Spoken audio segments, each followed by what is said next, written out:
1994 সালে miss universe খেতাব জয় করে সুস্মিতা সেন প্রথম বাঙালি মহিলা হয়ে যান যিনি এই সম্মান অর্জন করেন।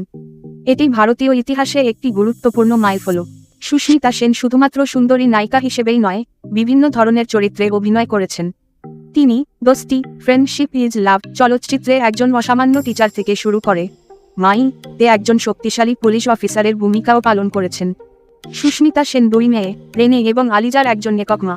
2000 সালে রেনেকে দত্তক নেওয়ার পর তিনি তাকে একা হাতে বড় করে তুলেছেন এবং 2018 সালে আলিজাকেও দত্তক নেন। সুস্মিতা একজন সফল উদ্যোক্তাও। তিনি আই অ্যাম শি নামে একটি পোশাক ব্র্যান্ড চালান এবং ভারতীয় প্রতিভা প্রতিযোগিতার জুরি সদস্য ছিলেন। সুস্মিতা সামাজিক কাজেও নিজেকে নিবেদিত করেছেন। তিনি চাইল্ডলাইন ইন্ডিয়ার ব্র্যান্ড অ্যাম্বাসাডর এবং পৃথিবীর বিভিন্ন শিশু কল্যাণ প্রকল্পে সহায়তা করেন। এই 5টি তথ্যই প্রমাণ করে যে সুস্মিতা সেন শুধুমাত্র একজন সুন্দরী মুখ নয়, বরং তিনি বহুমুখী প্রতিভা ও মানবিকতার প্রতীক।